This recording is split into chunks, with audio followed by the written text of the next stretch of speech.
with halos that's kind of tilted. The foundation is strong because Jehovah built it. You can feel the spirit and positive energy. Questions asked comfortably like you're talking with family. Get ready to settle in. Wait for the show to begin. Invite a couple of friends. It's time for Unhinged. Introduce to you Get You Home Towing, a family company with the sole purpose to get you home. Whether you need roadside assistance or transport services, we have a flatbed big enough to transport any vehicle to its destination. Our offer to you is our gratitude and great service at a much cheaper price. We are also open to transport through long distances. If you need us, all you have to do is call that number. I'll see you soon.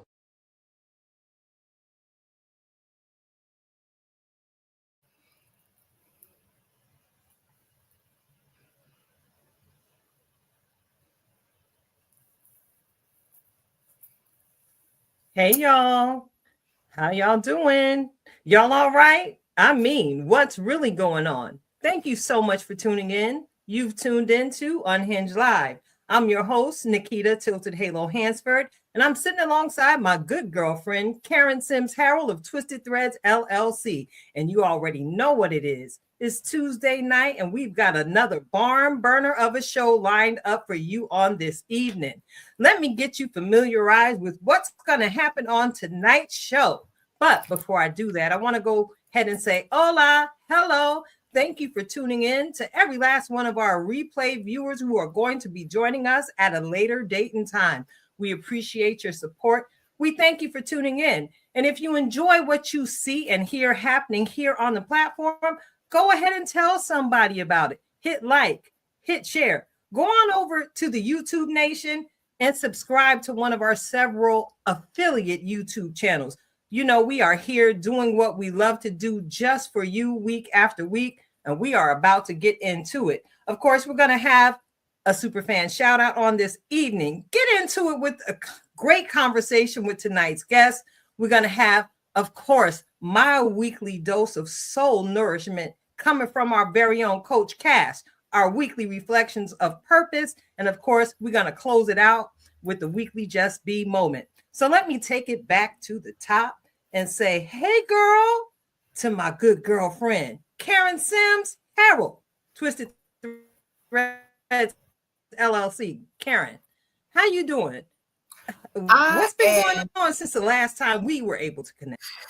Well, you know, I had a traumatic moment, and I had to talk to my nail architect about my traumatic moment that I had over the weekend, right? Because shout out to Girl Talk Nails, you know, yeah, and I'm still clacking though. Here's the challenge though. I had to step out on my architect. And then I had to come and not just confess, right? It wasn't a confession. It was, I needed her to console me because of the bad experience that I had. And I was like, no, Marisol, you don't understand. Like, you know, they was trying to file down my actual finger. Okay. I'm trying to keep it together, trying to be holiday ready, all of the things, but I promise. So this is the public service announcement. I done already told her, call all your people. Tell them the price is going up in 2026, right? So I apologize. I can't help y'all with none of them payments that's about to come. However, you know, Tilted, that I spoil easy, right? And so yes. Sometimes we think that the experiences that we have are good, right? Until we get a better experience and then realize it was trash the whole doggone time. Can I just say that? Trash the whole time. So for the last couple of months, right, I have been a repeat customer to Girl Talk Nails. And y'all know Marisol, part of our tribe, and once always, we love her. But the service that she gives, right, the experience that we have when we go and sit in her chair. The rest of y'all got nail techs. We have nail architects. Okay, that's our nail architect. She comes in. You know, this lady asked me, "What color do you want?" What design do you want? What would you like to do? I don't have to do none of that when I sit in Girl Talk Nail Chair. And so, okay, it's not going to be a whole hour about that. I'm just saying it's been a couple of days. My breathing is back to normal. Ooh. I think my blood pressure is back down to Listen. where it needs to be. But it was not an experience like the experience that I would like for it to be the experience. And so I called my nail architect. I was like, you better find somebody, because they not down here in North Carolina. Somebody down here in North Carolina that know how to do better than how I just got, right? That's all. And I ain't gonna say more, but I shared it directly with her, Keita. I did share some things with you because you need to know when I'm getting stressed. I'm here for you, friend. I am so here for you, friend. And, I just want to go ahead and extend to you my apologies for flashing these wonderful. Oh, no, you didn't. No, you didn't.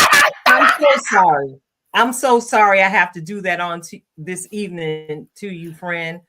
But, I feel your pain, even though I have not experienced, what you just recently experienced. I feel your pain because I know how I feel elevated every time I go and have my nails done by our good girlfriend Marisol, Girl Talk Nails. And she brought to life my little Christmas vision.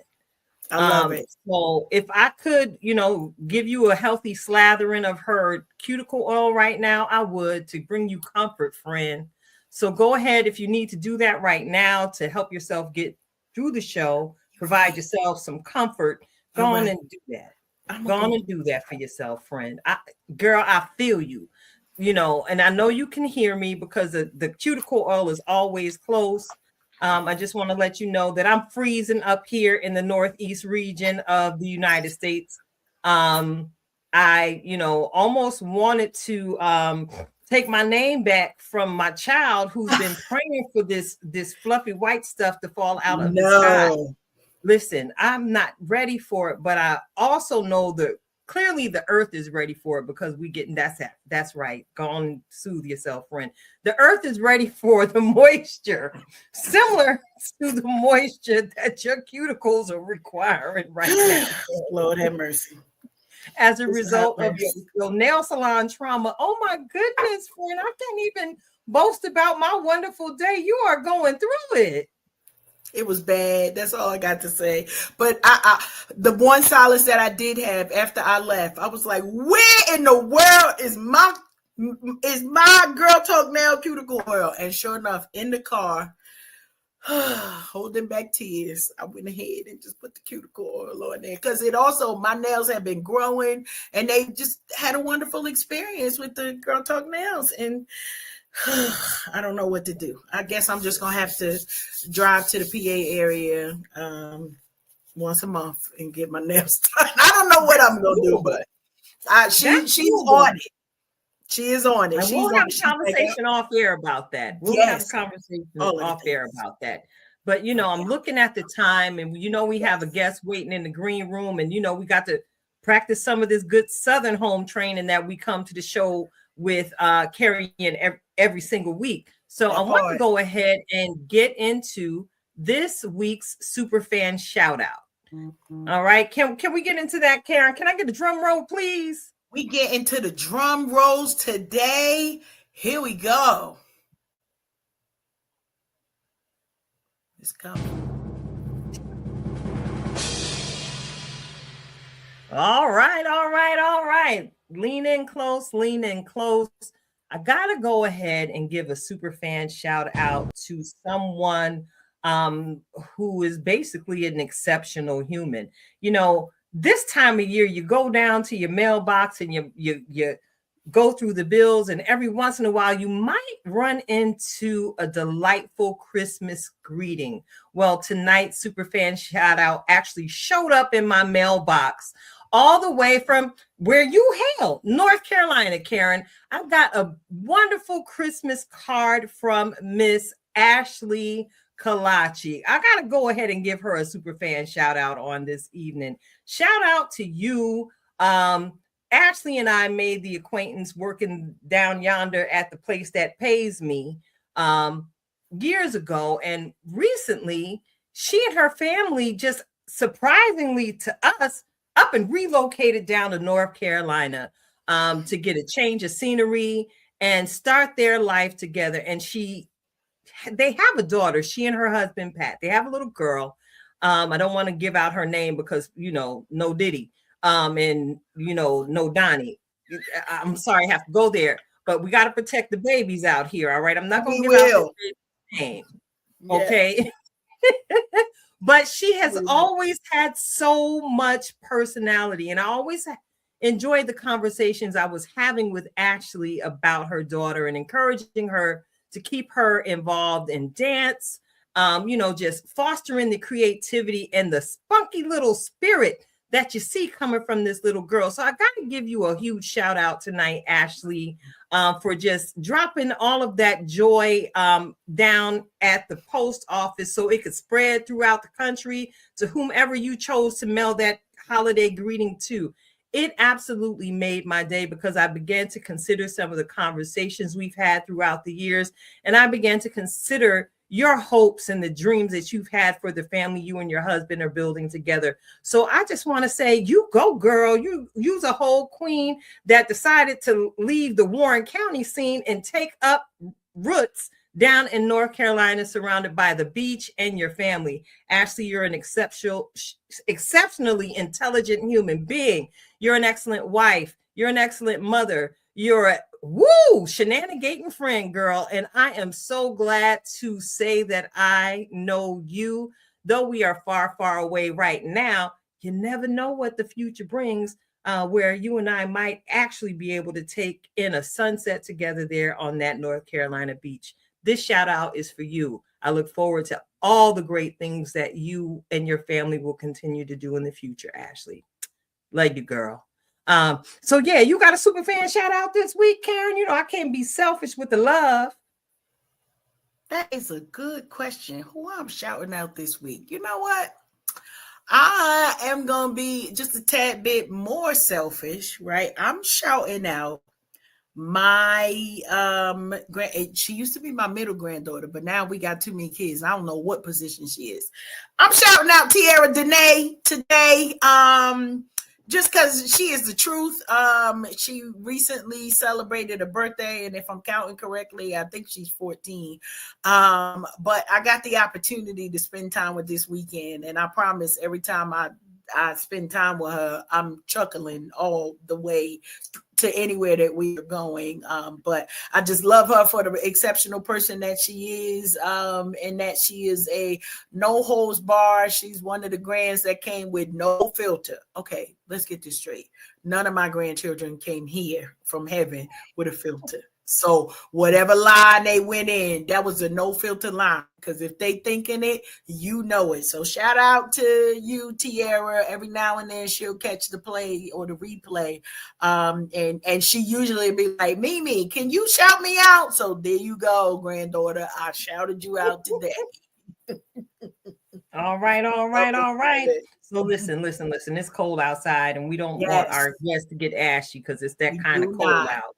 Mm-hmm. So listen, I'm so excited to welcome tonight's guest, Karen, and I'm sure you are too, because while you was out yonder there in Texas at the book fair, you made the connection with this exceptional gentleman. So I'm going to toss the mic to you real quick to go ahead and give our guests an intro for the evening. Go ahead, Absolutely. sis.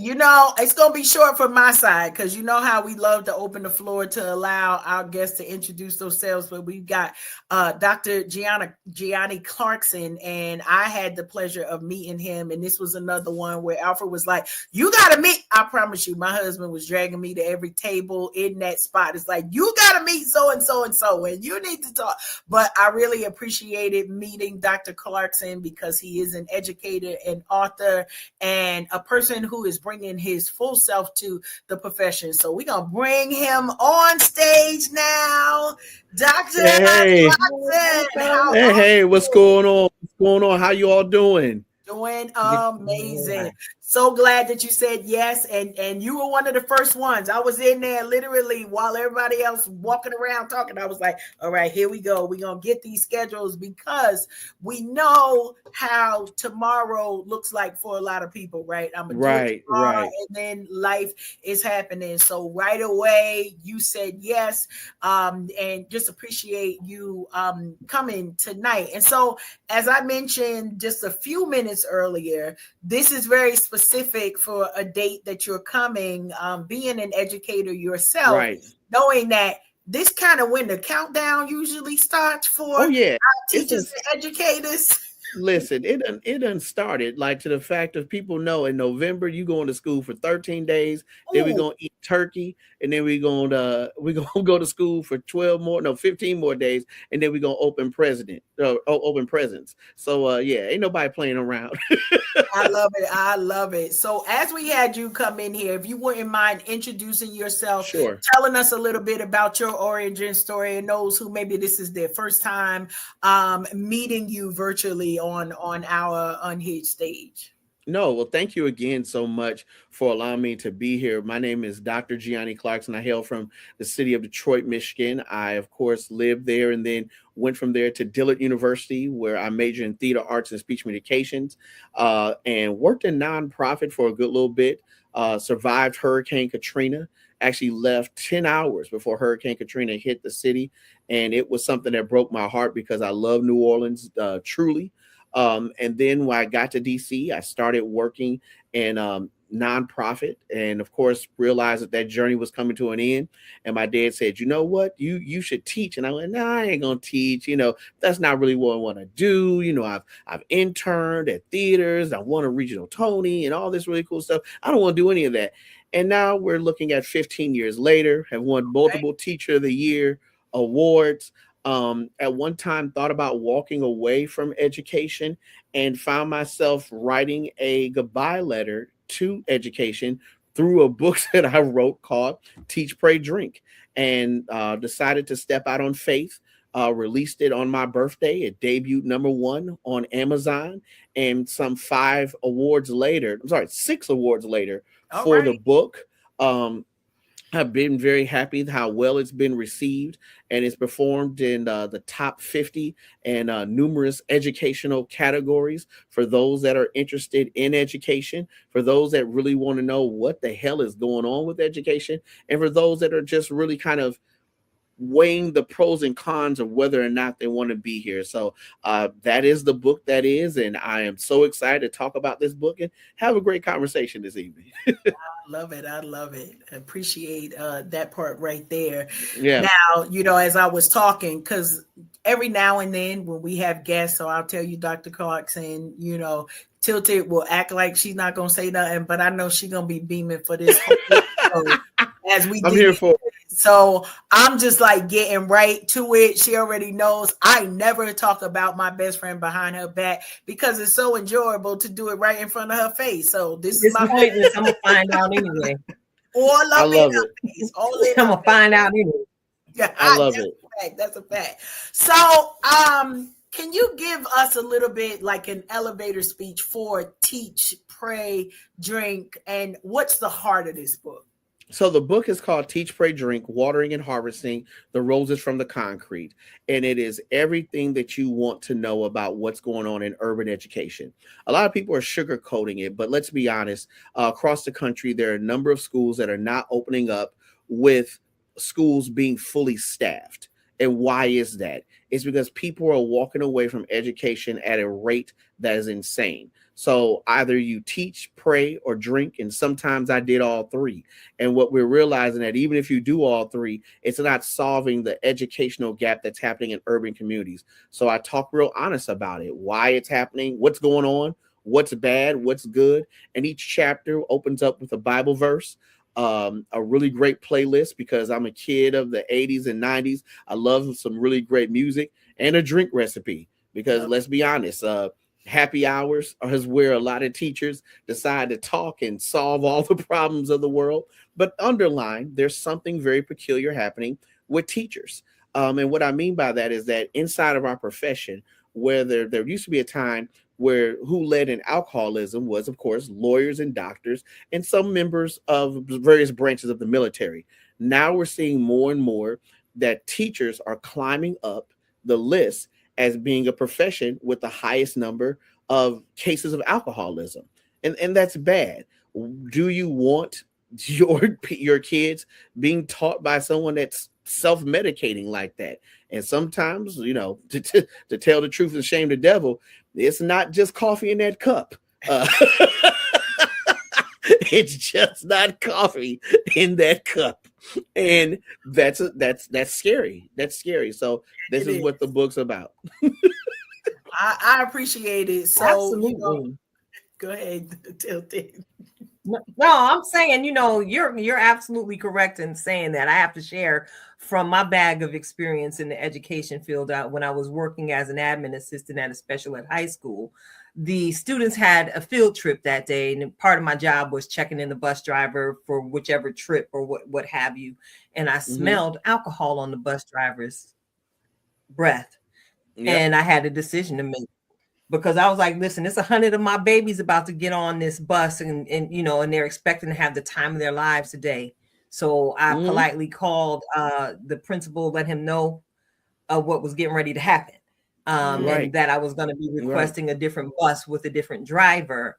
I said a prayer for the gentleman, because I'm like, what did the girl say? You about to lose your job. Right, sir, absolutely. You do not have the right to put these babies who we are entrusted with every single day in danger, because as you so eloquently put it, Dr. Giani, you out here self-medicating through whatever you're going through in life. Right. Don't bring that to our children. Yeah. They fight through enough some days to just get to the classroom. But allow me to digress. No, go ahead, and that's a great point that you're bringing up. Go ahead, Karen. I'm sorry. No. You can go ahead, Doctor. No, I was going to say that's a great point that you're bringing up. Yeah, because this is a job that's supposed to bring joy. You're supposed to be bringing joy to others.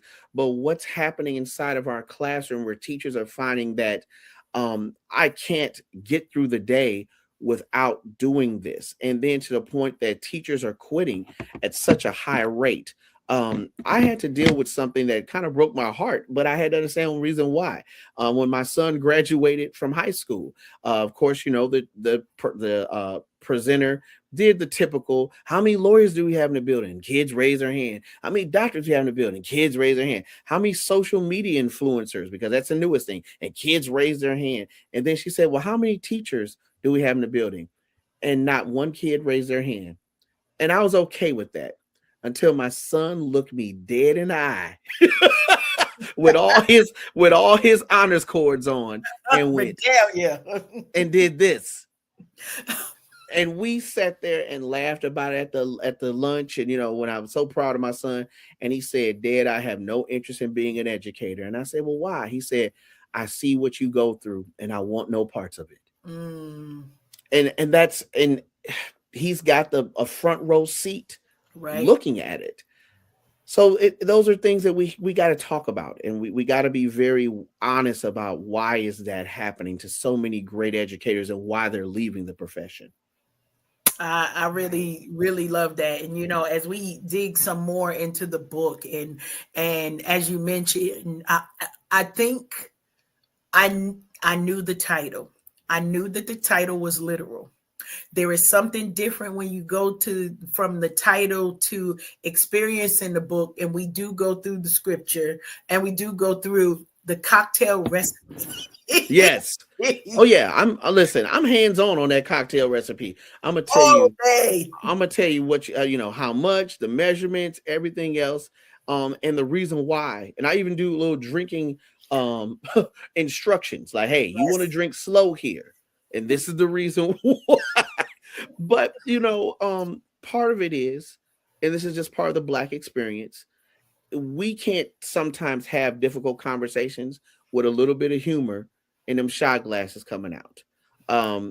Sober thoughts, sober conversations, we have to have those at times, because listen, that's the only way we sometimes get to the truth. And that's sad, but I'm very honest about that pathway. I love it. I love it. And I promise, to our drinking saints, to our cussing 3 days a week saints, to our cussing every day saints. Listen, all are welcome here at the Unhinged Table. And it brought about, a realness to the conversation points that your book is definitely bringing out. Of there are some challenges that are facing, and I'll admit it, as a parent, some of the stories, I don't even want to call them stories, but your accounts, right, were very difficult to hear. Because I want to fight somebody. Like, what you mean? We graduate. I love the chapter. Okay, so I admit, Dr. Giani, I could be or could have been one of those aunties, never the mother. I believe in the accountability, but Tilted, there's a chapter that talks about a student, and the student is failing, and the aunties come up and they like, y'all going, and I just imagine this in my head because I'm very theatrical. We are both not just drama queens, but we stay on the stage somewhere, Tilted and I. I imagine this in my head, Giani, in the sense of I'm the auntie. Y'all gonna graduate my baby. I don't know what this is, right? But I gotta ask the question as one of your the earrings coming off, Vaseline come out, you slicking your face. I done already came in the sneakers, right? They're gonna be bling because I'm giving rich auntie vibes. Right. Stay ready so you ain't got to get ready. That's our motto over here. How's it ever? I was very angry as a parent I'm just gonna say it like this, we keep it real, the injustice that was done to the young person in the respect of not having to be held accountable, and not having to walk through the consequence of bad decisions, right? Yes. But that wasn't even the part for me. The part in your book where you started talking about the students, like saying, now we know homeboy ain't doing no work. Why am I supposed to do work? And how do you level those conversations with realness to keep the on track kids on track, right? And to make sure that they don't lose their motivation for keeping to push forward. Like, if playing in my face was a person, that was the only that came to my mind. So I say this all the time.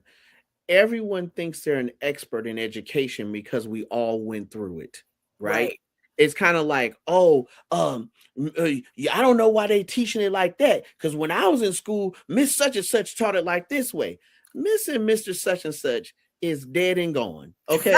We done had all these evolutions in education, and you talking about a practice that existed some 20 years ago. That doesn't mean that we discredit your experience, but you and this child are not the same. There are similarities, but y'all are not the same. What the big issue that we have right now is really teaching kids about accountability. And then we realize that we have parents that don't understand accountability. So a lot of times when I'm talking to first year teachers, I say, don't worry. You've met the apple. The tree is around the corner. The tree gonna show up at parent teacher conference. I don't know why such and such. I don't know why this kid act that way. Just wait. Tree around the corner. And that's not an indictment of calling these parents bad people. I say this all the time to teachers. That parent is raising the best child that they know how to raise. There's tons of books on parenting, tons of books. Ooh. But trust me, if George and Glendale Clarkson could have picked up a book that said how to raise Giani Clarkson, they would have read it cover to cover and still would have made mistakes. because every child is different, right? So we have to find ourselves teaching accountability a lot of time to not just parents, but to kids, but just the parents as well too. Even so much to this point, I've often told my students, if you think you don't like me, wait till you meet your first boss. You think Okay. you think I'm the problem? Wait till you meet your first boss. I like Your that. first boss gonna look at you and I'm just holding grades above your head. Your first boss gonna make sure whether or not that light gonna turn on at your house. Come on Whether now. that water gonna run. You get ready to go out on a date to If you go gonna pick up the have a little. house, let's go there. You gonna have a house, right? You gonna get ready to go out on a date to pick up the little cutie, and you gonna realize, oh Lord, someone has stole my car. You gonna realize the repo man did it. But anyway, we gonna be Keeping it real though. like but we have to prepare our kids for Yes. real life, because real life is about accountability and understanding when you do make a mistake, what's all at stake for that. So that's what we're getting to. That's the grand tax we're getting to. I love it. So just to share a little bit about my background. So Dr. Giani, I have my master's degree in educational leadership. Yay. And the thing that, oh man, blew my mind, I had gone through the system as a parent, and I'm a different type of parent. I'm telling them, I'm the one that told the teachers, don't play with this kid. Like, because if you give him an inch, they'll never find your body. Like, these are real conversations that I had with teachers. Like, please listen to me when I tell you, the first time you see something wrong, don't give the next time they don't care nothing about that, right? Call me in right away. But if you call me in May when you should have been calling me in September, you on your own, sister. You on your own, brother. When I got into the studies, what I found was there lacked an accountability for the parents. It was like, I can sue the school because my kid didn't learn, right? Yeah. But where's the accountability for me as a parent to say, Johnny, you gonna do your homework. I don't care if we got to do it by candlelight, right? Right. We understand that challenges are happening in people's homes, but how is this where the state of education? I promise you, that was literally 10 years ago. Right. To know that that's still that thing now of if we could just hold, and I don't even want to say hold parents accountable. If we could get parents to understand that educating their children should be a partnership, the same way we talk about co-parenting. If the parent is, if both parents are not in the home, these are the teachers, because y'all are co-parents. Can we just say that? Can we talk about that part right there? Y'all are helping to shape and raise these children, just like extended family would be doing if they had the access and the capability. So I want to hear your thoughts just a little bit about your adopted children, because y'all got them. I know how that is, and what you might think are some of the best ways to create partnership with parents. So this is a really great question. I always say, where does accountability go when nobody wants to take it? Where does it go? Because like when there's something bad that happens, someone's got to take accountability for it, right? What's happening to teachers inside of like the school system or just across the country is that accountability is landing on the backs of teachers. If you're a teacher and you think that you're just going to go to school to just teach, you are so wrong. You are a counselor. You're a mentor. Sometimes you are the extended member of the family. Sometimes you are a mental health coach, and all of these additional responsibilities start to weigh on a teacher. And finally, a teacher looks at their job description and go, "Nah, I ain't sign up for this. This ain't what I paid for. This is not what I want. This is not what I signed up. I'm disinterested in it." And then I think about my career in education. I've literally gone out to reach out to community centers, to churches, to get additional support for my students. And in turn, I've gotten, well, we don't serve those type of people because we don't like their lifestyle. We don't serve those type of people because they don't code to our church. Well, if your school was interested in giving a donation to our church, then we would help the kids in your community. Now, I don't know what part of the Bible that they're reading from, but that sounds kind of peculiar. It appears to me. I think it's from Thessalonians. But anyway, don't do that. Don't do that right now. That's not a real book. My bad. I can name all 66 of them, but that sounds like Thessalonians. That's a book.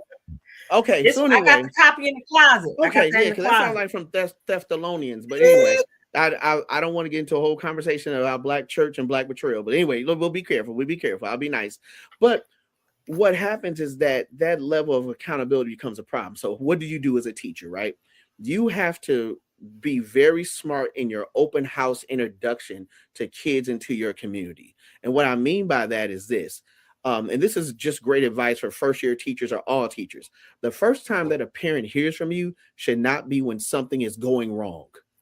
You need to introduce a sunshine call. Hey, my name is Dr. Clarkson. I'm really excited about working with you and your family and helping, he or she or they raise, operate inside of our school community. Tell me some things about your child. What makes your child special? And I'm going to tell you this much. Those conversations last for an hour. And it's so great because you know what you've done? You've let that parent know ahead of time, I think your child is special. And guess what? Now I've heard why you think that child is special. And I've also heard what are the goals that you have for your child and how do I reach your child? And last but most importantly, I've gotten a clean scouting report on your child. I know why your child was successful last year, why they weren't successful last year. I know their triggers. I know how to push them, and I'm all heads up about it. Because see, that's what you should be doing as a teacher. You need to get a very clean scouting report of who's in your classroom. Like more so, that old Black phrase, who all gonna be there? Mm-hmm. That's what you're doing. Who all gonna be there? I got you first period. Who all gonna be there? Who's sitting in my room? What have you dealt with? Have you seen a parent being incarcerated in front of you? Is someone in your family recovering X, Y, and Z? Are you a family that's in transit and moving from residence to residence? These are things I need to know because on days when I'm really about to go off on somebody and be like, why ain't you have my homework? I can go, you know what? Be careful here, Giani. That child may not have had lights that day, or that child is in between houses. You want to offer grace because that's part of it. But you also want to be very wise about the grace that you're offering and be smart about it. Because then again, parents and communities take the time to go, you know what? That's a teacher we need to protect. Mm-hmm. And that's definitely something I think is how to answer your question. That's what I think that's all about. I love that. I appreciate just the candidness of it. And we tell y'all all the time, grab your passports. Because you never know what nuggets are going and where we go conversations, right?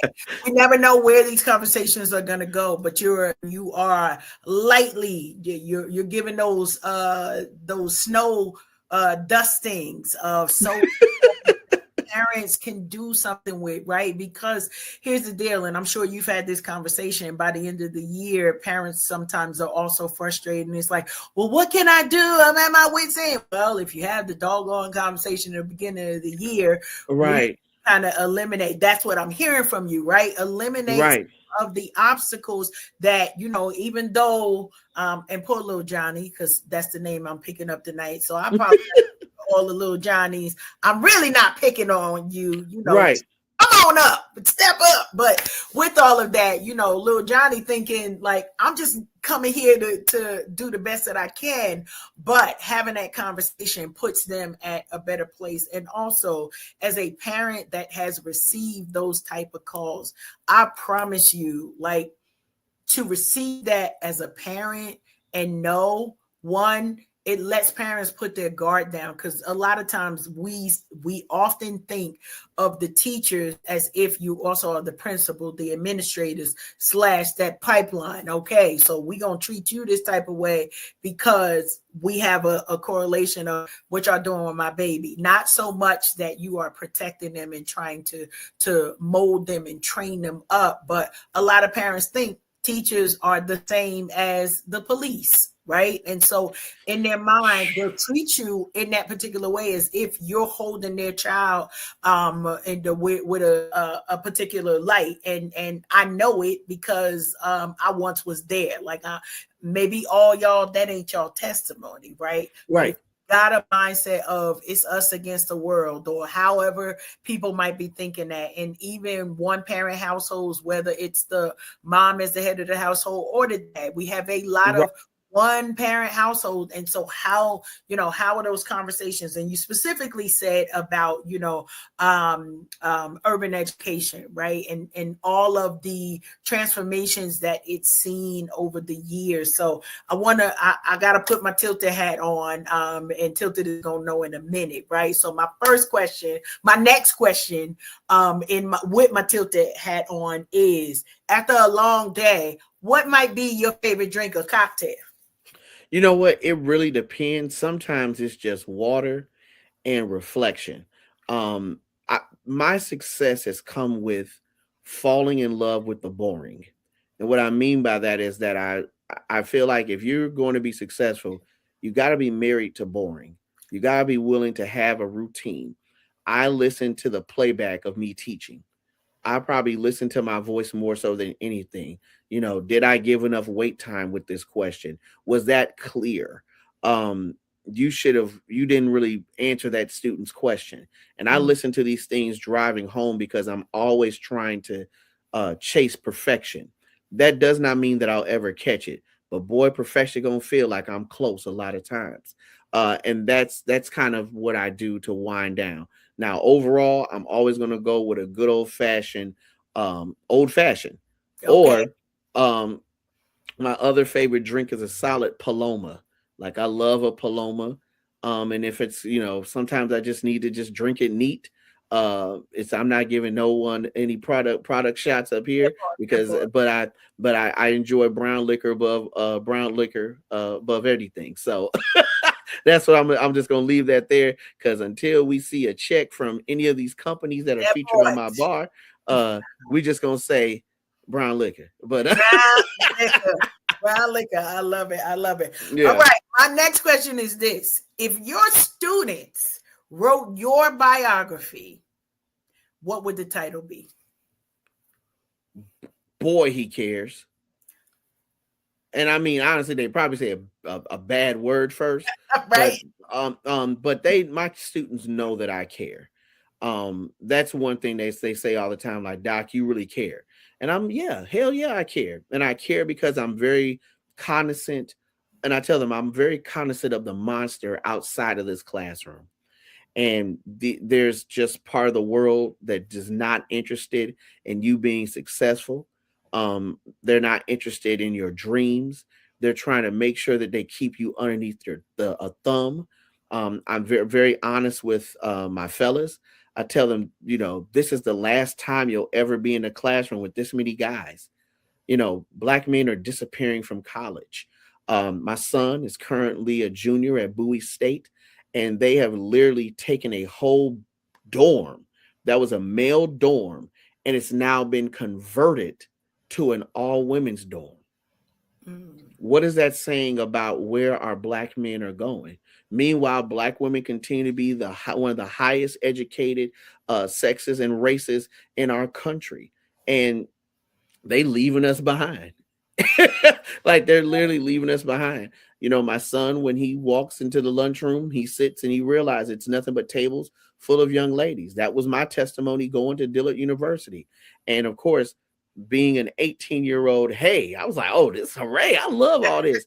But look at me. Come on now. Let me be honest here.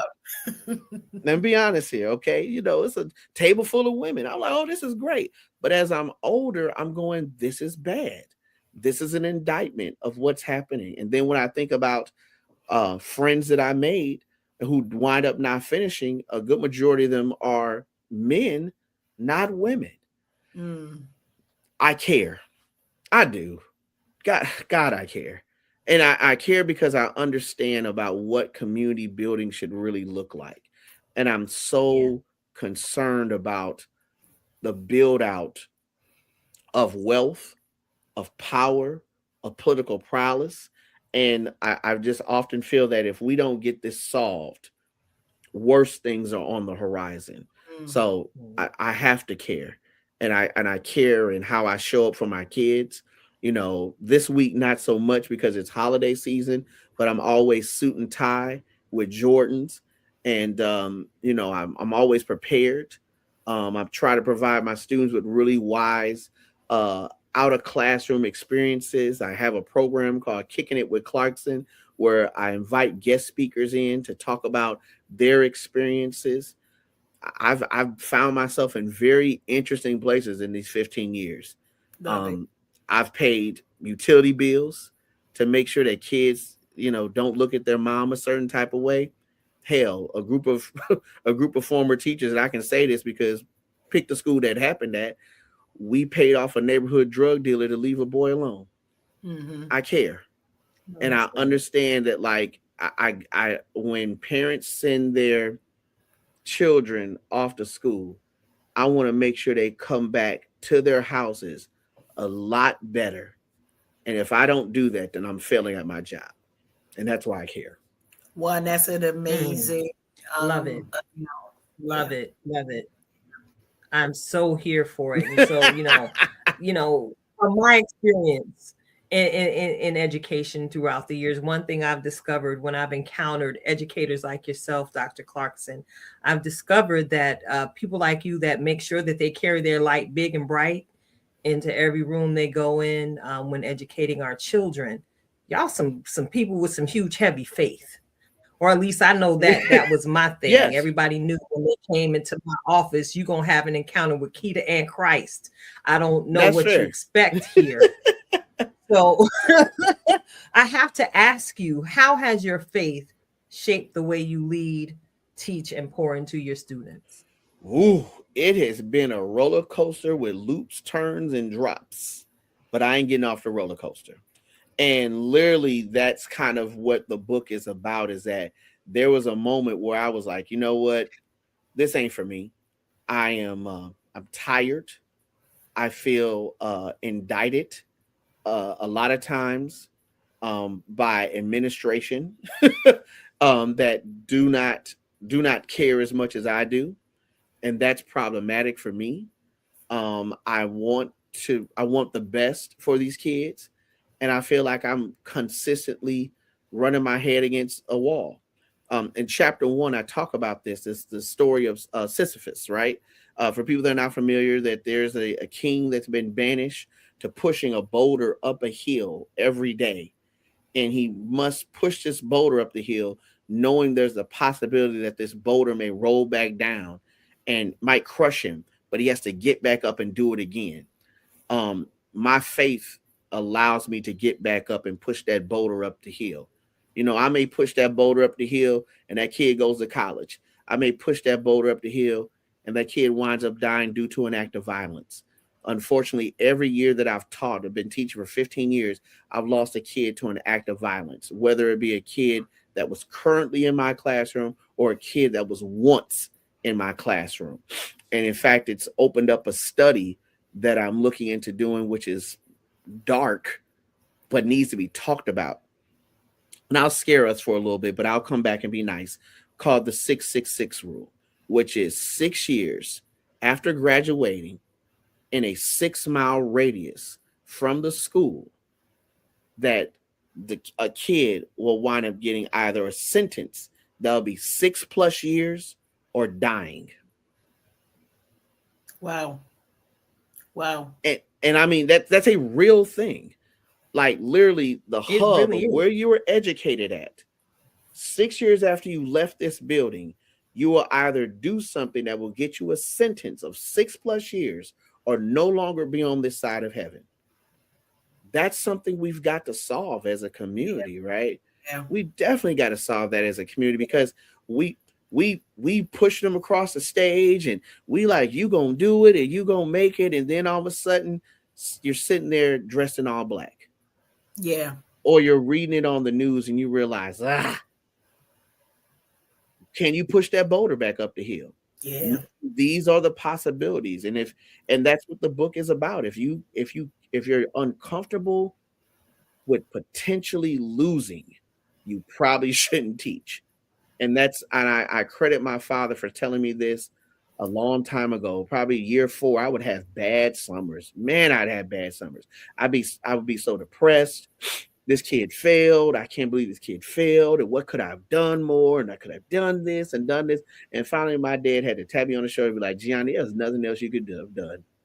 You've done everything. You showed up every day. You was in professional dress. You offered awards. You offered prizes. You drove kids home. Like, what else can you do?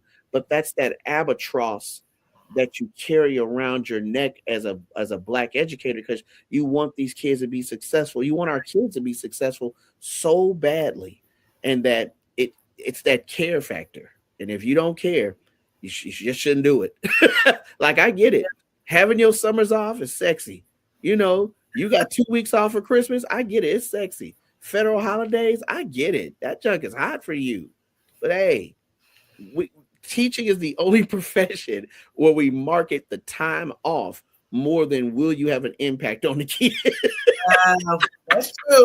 That is true. Come over here so you can get the summers off. That is. Yeah, and then we do it as this really cute throwaway too. Like, you know, if ain't nothing you can do, you know, you can always teach. Like, think about that. We get the people that don't want to teach no damn way. And you're coming over here, and you come over, and you like the definition of playing in my face. I'm up here writing lesson plans, and you know, I got a guest speaker coming, and we going on this field trip, and you up there like, you know, Clarkson, we got only a couple of days left before before Thanksgiving break. Can you calm down? It's just September. Relax. Can we get to an Indigenous People Day? Can we get to a Veterans Day? It's August and you already got turkey in your mouth. Calm down. They're already there. They already there. I love it. Calm down. Listen, what? Love our educators. We understand the job is hard, and I promise you, that's one of the things that a lot of people will say, like, you could be taught on the job, right? On the job training. Right. I'm not that right. one.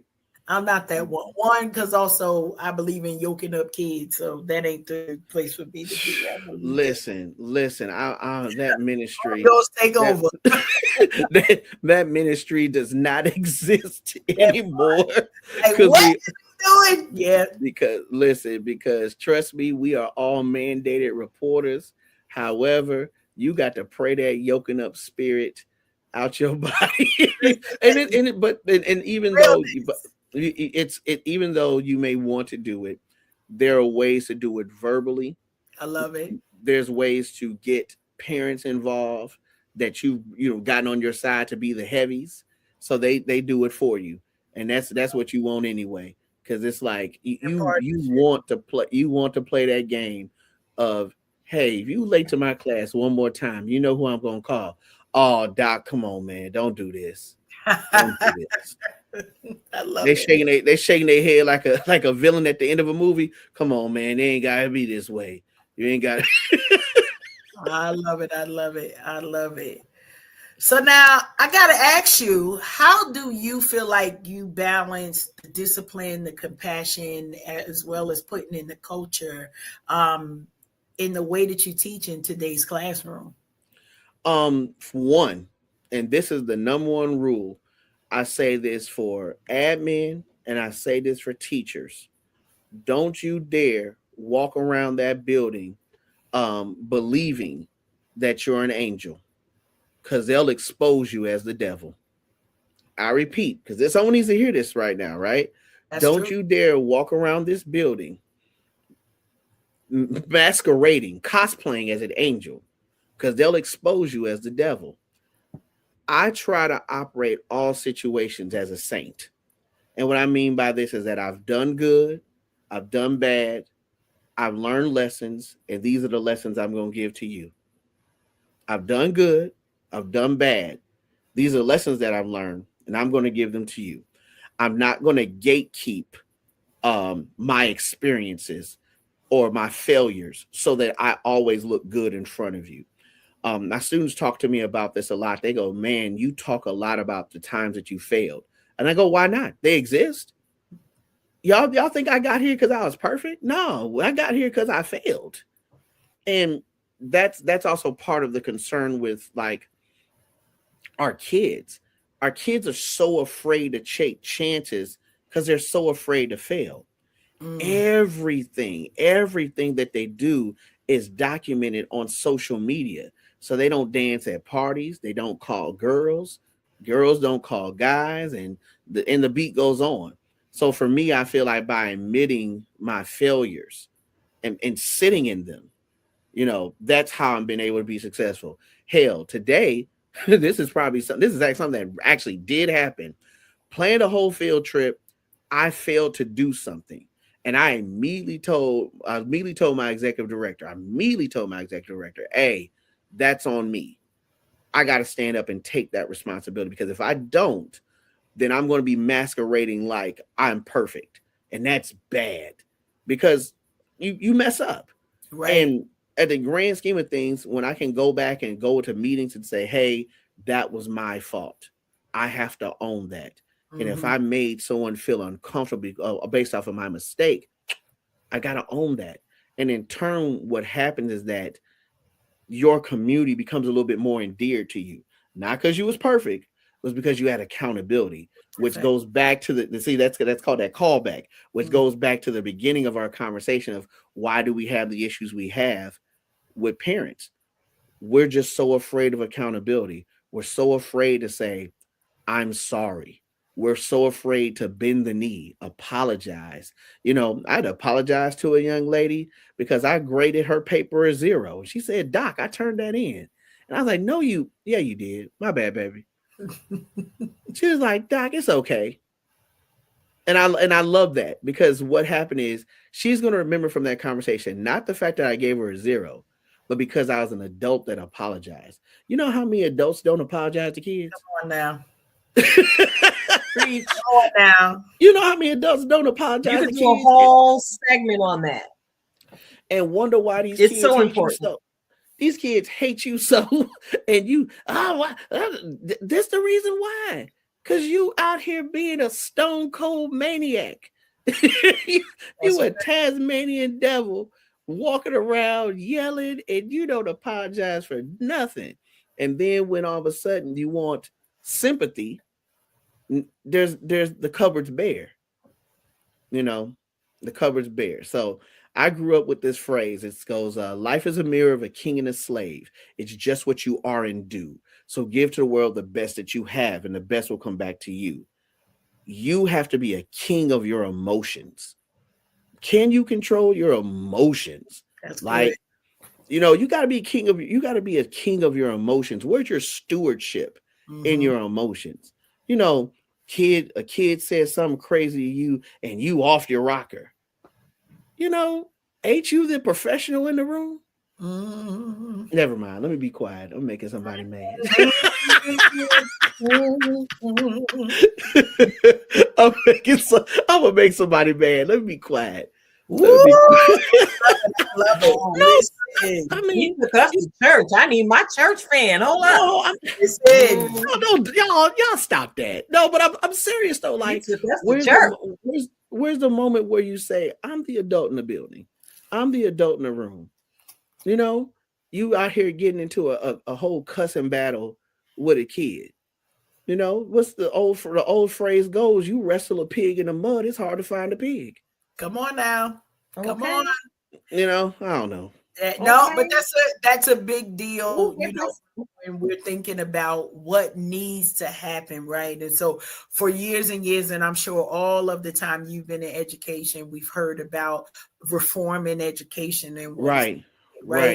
And you've hit so many of those nuggets in just this conversation this evening. And many of them show up in your book, right? They show up in the conversations that need to have. They show up in, as you talked about, the accountability. I wonder, as I was kind of getting into the book, the thought was, for me, just, has writing this book changed the way you teach, or what I would say, what do you think the impact has been to you for you writing this book? And it sounds like it's more to come. So maybe a series, something else. I don't know.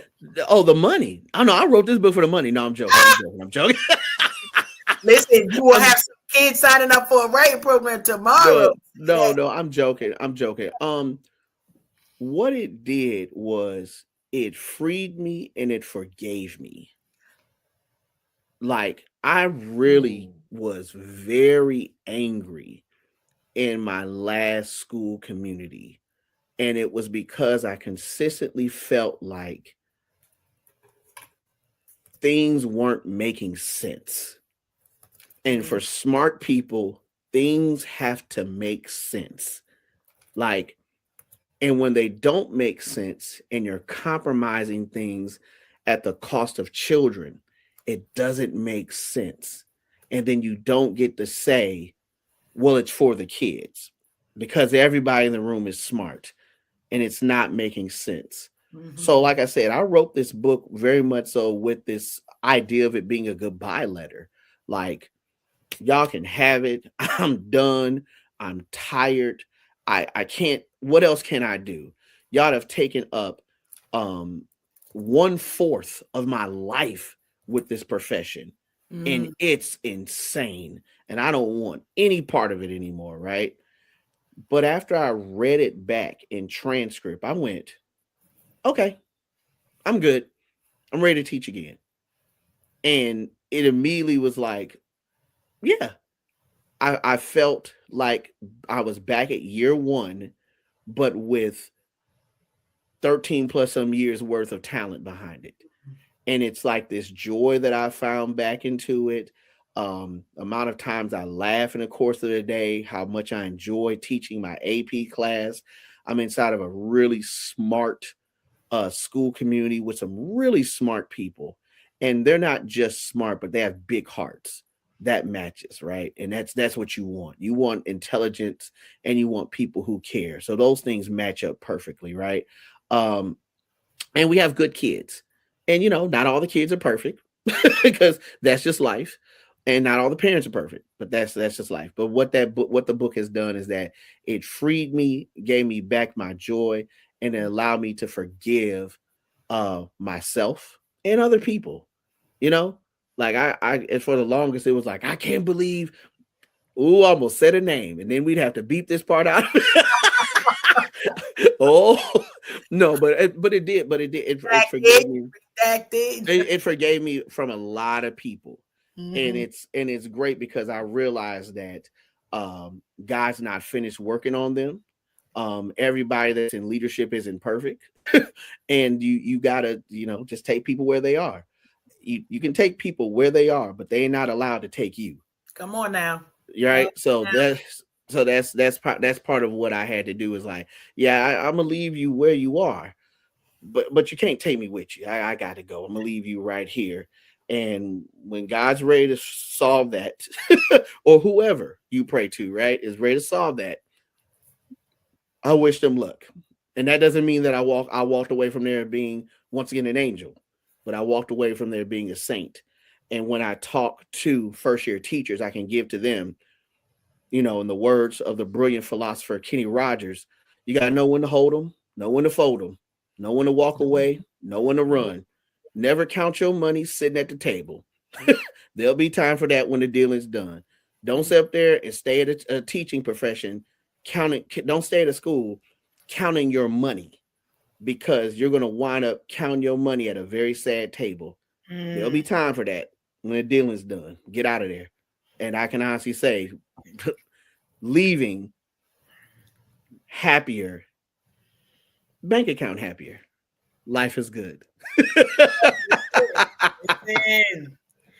Sometimes that's what it is. In that order. Yeah. In that order. Yeah. Love it. All right. So you hinted a little bit about maybe a sequel, maybe a series. No, I didn't. I didn't hint it. You didn't say that.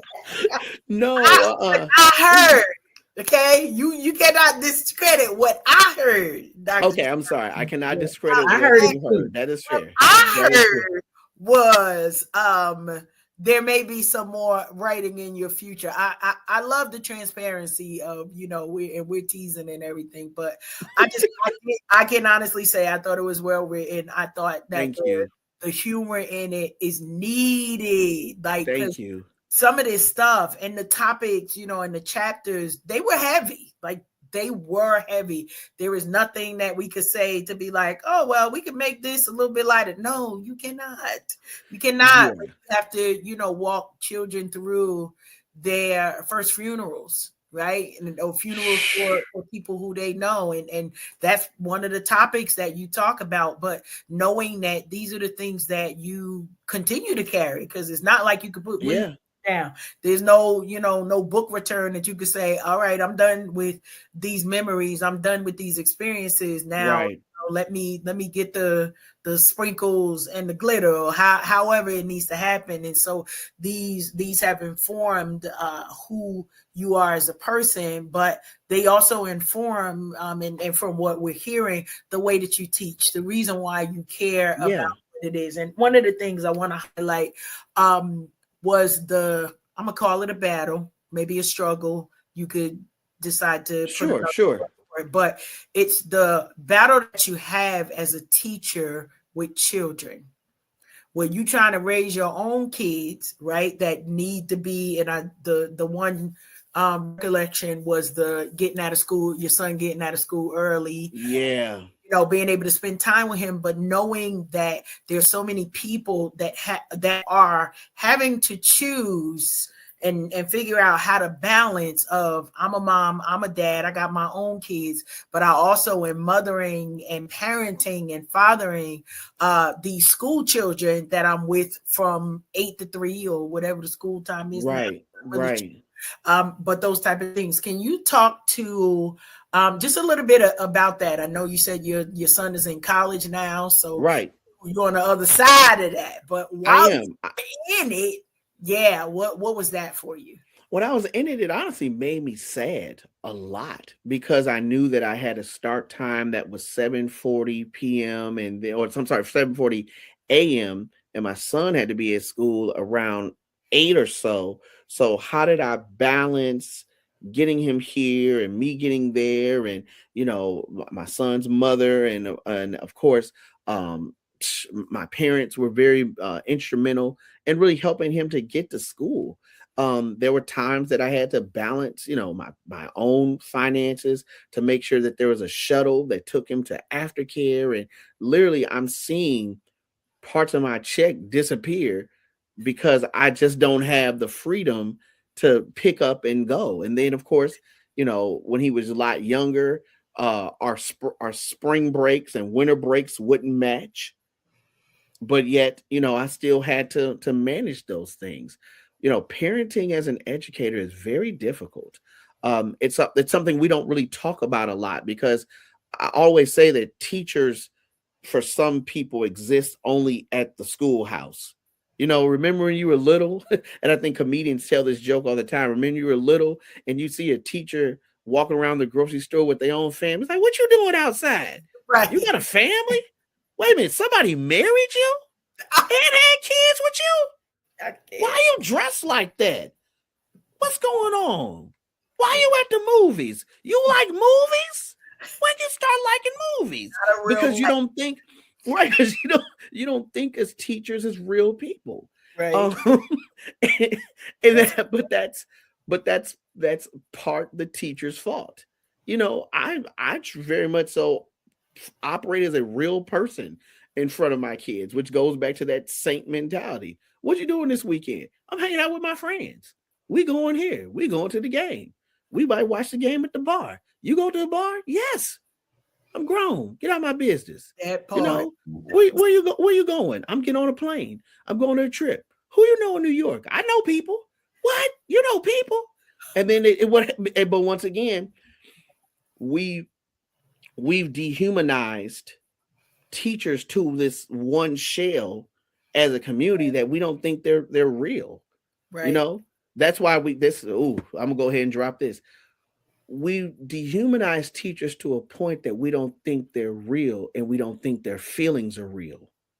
Yeah. That's the reason why when a teacher goes off on a kid or a teacher is fighting back against a kid in a violent situation, we will go, well, they shouldn't be doing it. They're a teacher. Wait a minute now. Their mama and daddy didn't have a teacher. They're a person. Right. Okay. Teaching is their profession. Passion. But they somebody, mother, father, son, daughter, husband, wife. You can't do all that. You can't operate like that. But that's how we process this vision of the teacher, and that's bad.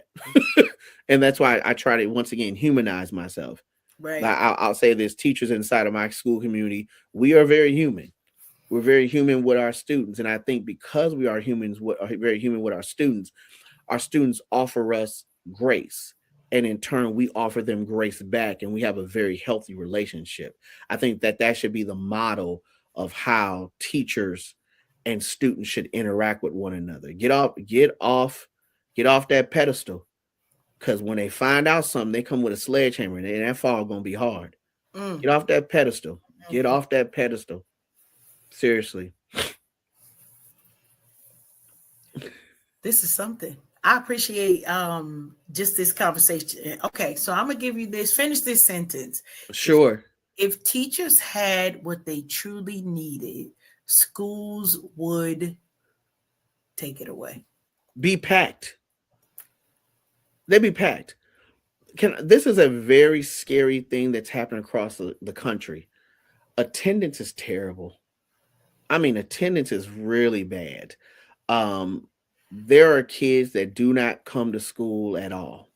And when they do come, they know how to game the system so well that they know about the clock.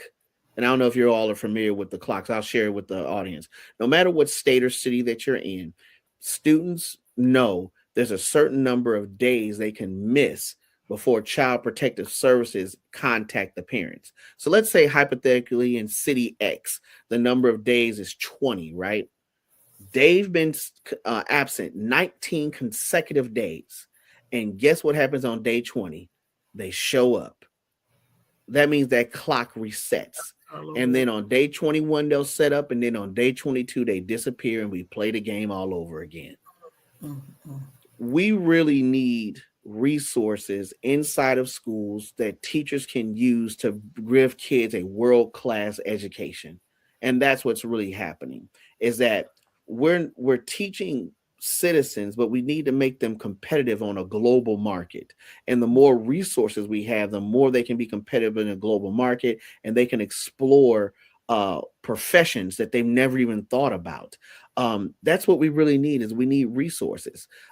Schools are battling for resources left and right. And the better the resource is inside of a school community, the more than likely a teacher is wanting to teach inside of that building. Now, for me, I've gone out of my way because of my nonprofit background to go after resources consistently. And I leverage my relationships. I'm a board member at Ford's Theater. I know a series of nonprofits in the city that offer things. I leverage my relationship with my fraternity, with my chapter, both my undergrad and graduate chapter, to bring resources into the building. But yeah, these resources change the trajectory of scholars and whether or not they decide to attend college or start their professional career. Those things are important. So yeah, if we had money, the schools would be packed, and not just resources, but also giving some teachers the proper training that they need. Mm-hmm. A lot of teachers have come into school and they done read, certain books. I won't mention that book because I don't think that book is good. I will mention my book, which I think is good. But there's a certain book that everyone gives first year teachers, and it doesn't help you teach like a champion, respectfully. If those that know, but all that to say is this, is that those want to be able to give those teachers the professional development that they need so that they can provide quality education and help them progress the way they need to. Nothing's worse than seeing a first year teacher that got all this passion in the world, but ain't got no talent. and they can't help it, right? They can't help it because someone didn't train them right. That's Right. a resource that schools need. That's a resource that schools need. I mean, I'm in a school where everybody's been teaching, 7, 8, 10, 15, 20 years. So that being the case, that's not something we need on a high enough level. Yeah, we still need solid professional development, opportunities to go places and learn new things, but we're not training first year teachers in my building. But there are buildings that got year 2s, year 3s, year 4s. That's them some bad lottery numbers to have in a building when you're trying to close educational gaps. That is a fact right there. Yeah.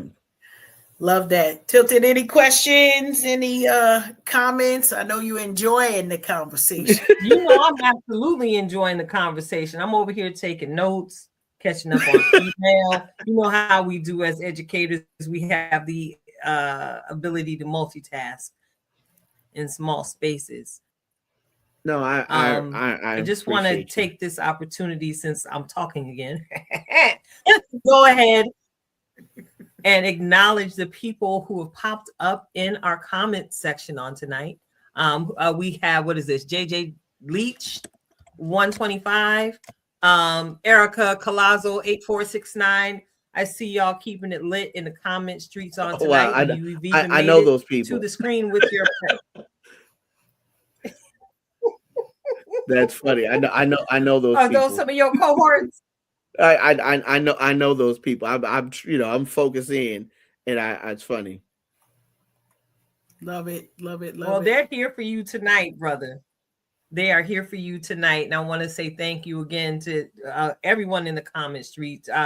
Our mentor, dream coach extraordinaire, Rasheen OG Kilo Pugh, popped through on this evening. And to those of you who are hanging out with us tonight, I know I've ingested many nuggets. And even as I've been sitting here listening to the conversation and the things that you're sharing, Dr. Giani, I'm going down memory lane and coming up with my own stories to match the scenarios that you're sharing from what you're living every day and to the scenarios that you're sharing there in the book. Baby, one thing that really stood out to me is, holding a child as they fall apart after learning that the only person in the world they believe cared about them had passed on. And I was mad because, why would you call the school and tell a special needs child this in the middle of his day and expect his day to go well? So imagine what that is, to embrace a child when they feel like they're losing their everything. So thank you for sharing your testimony. Yeah, Connie, been there. Yeah. I have had to. Can I tell a quick story? I'll go quick. Yes, I promise. Okay, I'll go quick. So I had a young lady who thoroughly liked this boy in her neighborhood. And I told her, you need to take it slow. And we would talk often because, I was operating very much so like her school father. And, she said, well, I really like him. He treats me like a lady. And, I really love it. He plays basketball in my neighborhood and everything else. And I said, listen, I get it. And I see you really like this boy a lot. But whatever you do, you make sure that you take it really, really slow. So more and more, she would talk about him, about how he was very close with his father and close with his mother, and that they went to a school on the other side. He went to a school on the other side of the city, and he was very much so a gentleman, bought her things from the store, and never tried to be fresh with her or anything else. And I'm using the old school term fresh. That's hilarious. But overall, I said, what, I really like this guy, and I think this guy is a good fit for you. But whatever you do, you better make sure that you just take it slow, okay? And so she got her hair done, and I'm like, all right, she's like, I think the day's the day that we're gonna make it official, and I'm about to be, his girlfriend and everything else. I said, oh, this is amazing. I love hearing this. And sure enough, the next day I came there and I was ready to hear, everything that happened. As a kid say, I was ready to hear all the tea, right? And I saw her best friend. Her best friend just looked really sad. And man, God kind of caught me there for a second. Friend looked really, really sad. And I said, what's going on? Where's, insert girl's name here. She said, I don't want to tell you. I'm just going to let her tell you about what happened. So I'm thinking he didn't, try to be fresh with her, hit her, something else. So I'm already on one. And she comes in the room, during lunch, during the time we usually would talk. And she said, I need to tell you something in private about what happened. I said, okay. So she tells me that when she goes to finally meet the boy's parents, that she was so excited to meet the mom, but when she met the father, she realized that the father was her father. I'm going to slow that down for people that may have missed that. That the father was her father. That she had no idea that her father lived in the neighborhood, wasn't taking care of her as a daughter, but was literally a perfect father to the boy that she liked. And she had no idea that she had a brother. And that destroyed her. That destroyed her. And I mean, of course, I keep up with her to this day. She was like, the best thing about it is that I found a brother and we have a great relationship. And she says, to this day, I'm really glad you gave me that advice to just take it slow. Who knows what could have happened? Who knows what would have happened that day if they went faster than the car could drive? Think about the nightmare. Think about the horror of that. And those family ties inside of the school communities are so weird. Hell, I'll tell you one to make it a little bit lighter to make you laugh. I had this one girl want to fight another girl because she was mad that the other girl's mama stole her mama boyfriend. Oh my goodness! But they sisters. You took my mama man. But they sisters. Yes. But they sisters. Okay, carry the one. You heard me. I was just thinking, carry the one. What? No man. Okay. So we literally are breaking up a whole fight between sisters because the one sister is mad at the other sister because her mama stole my mama man, and it make my mama cry at night. And because I can't whoop the mama, I'm gonna try and whoop you. So now we got a Royal Rumble in front of the school. Oh my goodness! Listen, I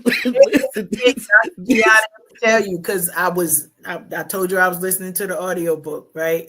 I didn't tell you when I was listening to the audiobook when I heard the story about the sister and the brother. So everybody in the store while I was shopping didn't know what happened when I was like, what? Wait a minute. You was like, oh, I'm sorry, I'm listening to something. I'm listening. Yeah. That was something that I don't know if there was a segue for. Because I don't know, and I'm with you as you're telling the story in the audiobook, and I'm like, okay, yeah, well, we knew something was gonna go wrong. That right. wasn't on my list. Okay. That I'm trying to date my brother.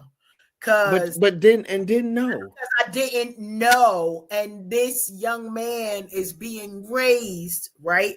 Clearly to treat women maybe in a different way. I don't know what the parents' relationship was, but right, like he had a good head on his shoulders, was doing the right things in all of the areas, and just the wonder of daddy need to take a lesson. I'm just gonna tell you, while I was reading, the people in aisle 7 may or may not have been like, oh, what's going on? What? So yeah. Yeah, it's those are moments, and like I said, inside the book, they're just moments that in the years of teaching that live in my head rent free. Like there's just things that go, man, I can't believe this happened, or I'm now got to, and one of my favorite coworkers, and actually it's turned into one of my really good friends. We laugh all the time, and I remember we were at a conference in Philadelphia, and I literally told him, "Hey, bro, I just feel like I've seen too much." Like, like I've literally seen too much, and we both started laughing. He said, "I feel like I've seen too much too," and that's kind of what it boils down to. Like I hell, I remember a moment where a woman ran into the building with footy pajamas to confront a boy. I've had to break up a knife fight between two parents. Like I've seen I've seen too much. I've literally seen too much. And I almost feel like let me tell one more story and sell this book. And I'm telling you right now, the stories that I'm telling are not even the best stories in the book. Like these ain't even the best stories in the book. So I'll go one more. Is that okay if I go one more? One more, I'll yes. I'll go one more and I'll be quick. So if you all are familiar with safe passage, right? Safe passage is a big deal because we want to make sure that kids are able to get home safely after the school day. In fact, this is probably the reason why I don't do safe passage now. So because I'm traumatized from safe passage. Okay. So one day, I'm doing safe passage. I'm waving, kids give me dap. All right, doc, see you later. Everything's good. And sure enough, this raggedy minivan pulls up. The type of car where you hear the engine before you see the car. Don't laugh at that. But you know what I'm talking about. You hear the engine before you see the car. So anyway, the minivan pulls up in the center. Now, mind you, I'm going to do my hands like this because one part is where the middle school is and the other part is where the high school is. Okay. So they pull in the middle. And clearly, I know that this is a middle school parent and I know they're breaking protocol. But this woman gets out the car and she waits for her child to come down from the middle school side because there's clearly some type of tension, but I'm going to let it play out because it's assumed best intentions, right? So anyway, all that to say is that sure enough, the mother's chastising the daughter, chastising the daughter, and finally the little daughter helplessly she points up at these middle school girls. Now I'm going to be really PC here and respectful. These were bigger girls. Okay. These are three of probably the biggest girls on our high school side. All right. So she's called them everything but a child of God and cussing these girls out. So now the girls are heading downhill on this woman that's every bit of 5 foot nothing. And they're looking like they got some bad intentions. So I dart across the street and I run across and I try to stop these girls. Okay. And I stop them. And what I learned is that the mother accused those 3 girls of bullying her daughter. And the 3 girls are like, we don't even know this little girl. Why would she lie on us? Da, da, da, da. And I can see that they're sincere, that they don't understand why this little girl has decided to pick them out the crowd. And I'm like, remember what I said? Adults don't always say the right things, and I got them calmed down. And they get ready to let it go. They're like, you right, Dr. Clarkson, we sorry. And everything is fine. Nikita, I'm telling you, everything is fine, okay? That's what you think. I need to edit this correctly because I want to make sure this shows up in the B-roll. This is my producer mind working, okay? So sure, because Karen knows what happens next. So sure enough, this mother says, that's why y'all ain't nothing but a bunch of fat bees. And y'all, part of your body stank. This one girl, she reached her hand. She reached her hand somewhere, maybe down to Florida Pan Coast, okay? They're doing the Florida Panhandle. She brought that hand all the way up 95, made a little left turn by Atlanta, saw a game or two, went through the Carolinas, the home of original Krispy Kreme, and then all of a sudden that hand went up to Maryland and smacked this woman so hard. I repeat that she spun like a top. So now that this woman is spinning like a top, okay, these girls, because once again, I'm if you don't know it, but I'm not really tall. Okay. So I'm every bit of 5'6", 5'7" I gotta go on mute on a good day. This one girl pulls a spin move on me and spins me out the way, and they tackle this woman and they start punching her lights out. And I want to be very clear this motion I'm giving you, okay? So as they punching this woman out, now Nikki, stop laughing. Now this is serious. So as they punching this woman out, I now have to remember one of my really good friends broke up a fight between some girls. And in the midst of it, he broke up the fight between the girl, and he broke the girl's wrist. And now the family is, has legal suits against my friend. So I'm thinking, or my frat brother, I should say. So now I'm thinking to myself, I don't want to break up this fight, but this woman is getting the crap beat out of her. What do I do? Luckily, some women I work with jumped into the fight, and I went, okay, now I'll jump in the fight and I'll help pull the girls off. So when I finally get the girls off of them, the girls are super emotional, and I get them across the street. The mother get up, and you remember that episode? You remember that episode of Tommy? I remember the episode of Martin when Thomas the Hitman Hearns beat him up, and he had all knots on the side of his head. So she get up the grass talking about y'all let them girls beat me up. I'm looking at her like, ma'am, didn't nobody tell you get out this raggedy minivan and pick a fight with the defensive line for the Baltimore Ravens? Nobody tell you to do that. Ain't nobody tell you to do that. You could have stayed in your car and been safe, and we could have. And now look at you. You done ate a whole patch of grass, hair all messed up. Now got rocks all in your earlobes. What am I supposed to do with that? And this happened in front of your daughter. How you gonna explain that? Talking about go clean your room, knowing that she can call these three girls and whoop you anytime she want to. So anyway, let me get back to the programming, right? So after I done calm these girls down, this woman stumbles back to the front of her car, opens up the driver door. And when she opens up the driver door, I went, oh no. I didn't watch enough Boys in the Hood. This how this gonna happen to Kid Ray. Oh, they're gonna get Kid Ray. They're gonna get Kid Dynamite. She reaches down in the door spot of the driver's side door, and what she pulled out? She pulled out the most Game of Thrones looking hammer I've ever seen in my entire life. I think this hammer was made out of pure dragon, and she come running across the street. Ah! Hey! You ain't gonna about to hammer dragon. That's a dragon hammer. Wait, you ain't about to hammer these kids. This where everything went to the left. What happened? You ain't about to hammer these kids with this dang on dragon hammer you ain't got from season 2 for Game of Thrones. Put your silly ass back in this car. So anyway, the woman drives off and is like, oh, I can't believe y'all let them girls beat me up. So I'm sorry, I skipped a part. So as I'm walking her back to the car with her Game of Thrones hammer, this old man comes out of the passenger side of the van and goes, that's right, girl. It's okay. You just get back in the car. And I said, now hold on now. You sat here and watched her get out the car, watched her get whooped.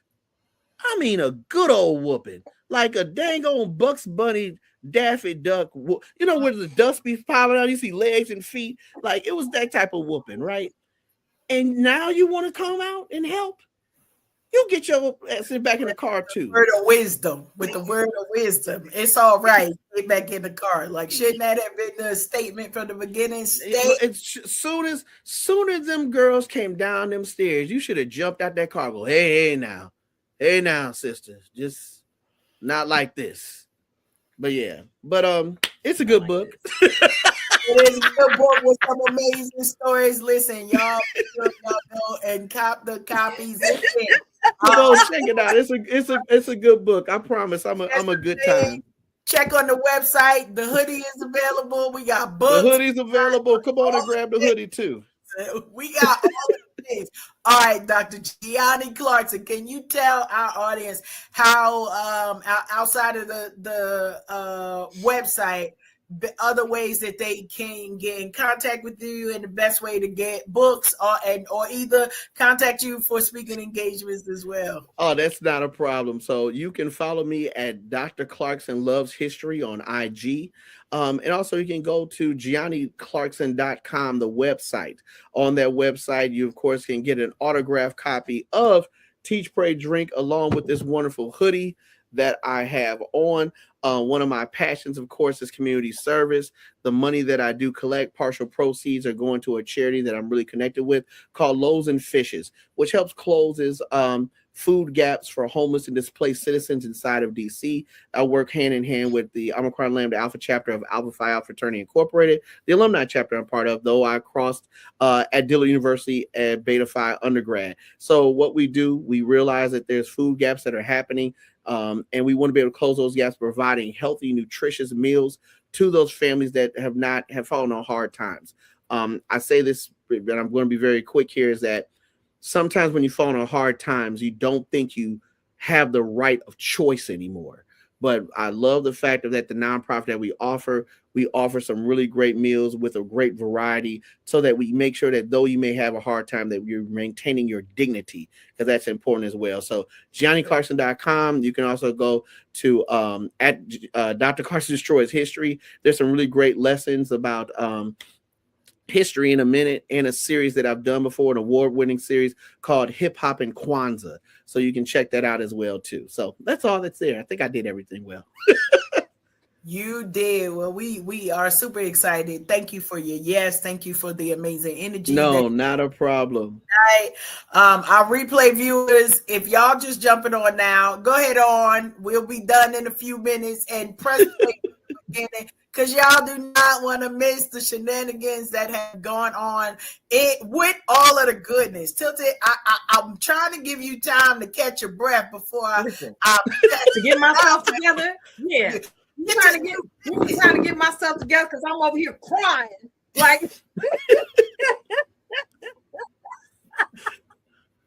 so it's a whole joy tsunami. I love it. It's a whole joy tsunami. And I appreciate I'm here for all of the laughs, all of the shenanigans. And baby, we could trade stories. I promise you. We could trade stories, because I love it. With the monkey flip off the wall and kept fighting. But anyway, we got to transition the show, because listen, we got to transition the show, because after all of this laughter and after all of this genuine care and concern for our student population across the country as well as worldwide, I'm sure somebody is going to listen and be encouraged to continue to go another day in that classroom, Dr. Giani. So thank you so much for everything you shared. Thank you so much. Published in this book. Listen, I'm sure, educators in the audience, get it. Go and get that. Go and get you a shirt, because it's going to be a reminder, a tangible reminder for you to think, pray, and every now and again, happy hour. Go and get you a drink. Go and get you a drink. Thank you both so much. Truly humble for y'all sharing this space. All right. Have a great evening. Thank you. You too. Blessings. So check it out. We got to get into this weekly dose of soul nourishment. After I have laughed myself to tears, my nose running, I might have to just, throw the logo up so I can go get me some tissue, so I'm not be all on the screen. That's not professional. So I want you all to get ready to receive another on-time, ready word of encouragement from our very own in-house certified master life coach. She goals, success, all of it, girl. Coach Cash herself with this week's reflection of purpose. Coach Cash, take it away, sis. Listen, I'm taking it away. I'm grateful for the opportunity to give you a moment again. Such an amazing show. As always, I come to you all with the title, and the title of today's Reflections of Purpose is "It's Already Tomorrow Somewhere." It's already tomorrow somewhere. Here's one of the pieces of recollection. Story time. It's Sunday. I'm minding my business. I done already had a conversation with the bestie. How we doing? Y'all got snow. We don't. It's cold. I get an email telling me, listen, we need some work done today because it's already tomorrow in Seoul, Korea. Now, y'all know I work for a different employer now, meaning I'm literally worldwide. So I got to have a different type of time clock than most other people who might be, maybe you on Pacific time, maybe you on Mountain time, maybe you on Eastern Standard Time. Many of you are. Maybe y'all on just your own color people time, but that is not the point. The point is that the reminder was many of us get so focus on where we are and only see the vision from where we're sitting, right? Not even thinking that it's already tomorrow somewhere. Now, I need you to know this was 12 o'clock I think it was 11:30 on Sunday morning when I got the call and they were telling me, listen, they're 14 hours ahead of us. It's already Monday there. Close today because today, that day was the 15th for them. So right now it's about to be the 17th for them. Already tomorrow somewhere. Why is this important? This is important because you done already heard my bestie tell you that I am a goal success coach, right? Because I'm focused on that. That means the reminder is the time is clicking faster than you think. Many of us are thinking in our mind, oh, I'm going to plan for it. I'm going to have all of this time. But honey, one thing we've seen more of in 2025 than I want to say almost ever before is the rest in peace. And this week we had some doozies that came through with the rest in peace. And we don't want to sit in a seat of regret. I don't want you to be thinking about your final days as if it's like, oh, doom and gloom. But what do you want the world to speak of you when you are gone? You get to create the blueprint for your legacy right now today. So I want to remind you, stop wasting time. Stop with the procrastination. You know what me and my bestie going to do after we get off this show? I ain't going to tell you. Anyway, I'm going to give you a little bit of snippet though. We're going to talk about what's next for our calendars because that's what we do, right? We come here because these are real productions that we have. We have production meetings. We talk about the run of show, but about the aspirations and the goals that we have set for the next quarter, right? We already in 2026. So I know this is not a surprise to the bestie to hear me say it's already tomorrow somewhere because we all have been talking about tomorrow being today for years now, right? For years, it's like, okay, we're 6 months ahead. We're 3 months ahead. However much time you are ahead, the time is ticking. Now you got to be serious about knowing it's already tomorrow somewhere. So for those of you who keep saying, I'm going to do it tomorrow. I'm going to start tomorrow. I'm going to treat myself better tomorrow. I'm going to start the diet. We don't care what you eat over here. Just stay alive, right? Don't choke on nothing. That's really the premise of all of this. But whatever the thing that you've put in your personal internal calendar to say, I'm going to do it tomorrow, today's reminder, get it done. It's already tomorrow somewhere right now. We don't got the time to waste. We don't have the time to play games. We don't have time to play in our own face, right? We talk about other people playing in our face. Don't play in your own face. Get in that mirror and tell yourself, declare the things that you will do. In 2026, we will release a book together. In 2026, we both will have separate writing things that we're doing. In 2026, we both will have separate speaking engagements that we'll have. In 2026, y'all gonna get the coloring books, you're gonna get the retreats. Why am I saying this? It's not because we ain't scared. We ain't never scared, but we also know it's already tomorrow somewhere. So we got to speak these things. Check for your save the date because it's coming. We done already put it out there. So now you know what we not liars. We remain women and queenagers of our word. And so what you speak shapes your entire world. Speak well of yourself, y'all. It's already tomorrow somewhere. Tilted, back at you. All right. Ooh, excuse me. I still got some of that laughter juice in my throat. Hold on. Mm-hmm. That it was a deep laugh. That was a whole cackle. That was a freeing cackle. And a freeing word. So yes, it is already tomorrow somewhere. So check it out. We at the end of the show, and I got to say something about allowing yourselves to just be. So right, listen, we're gonna do a little something different because we can ready to take a brief hiatus, ain't it, Karen? We are.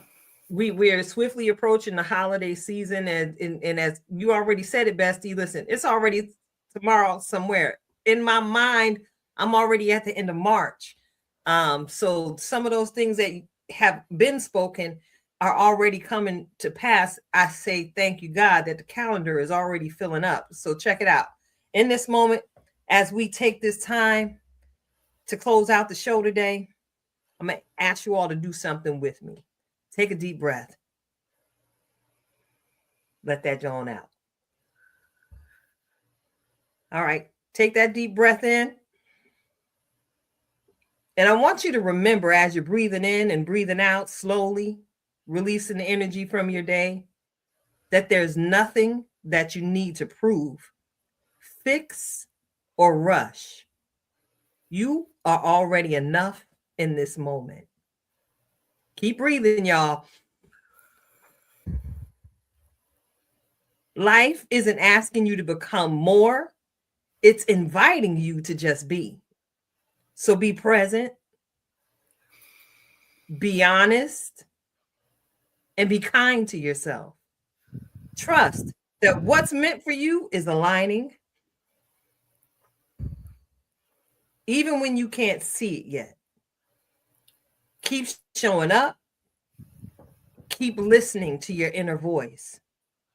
Until next time, stay grounded, stay open, and above all, just be.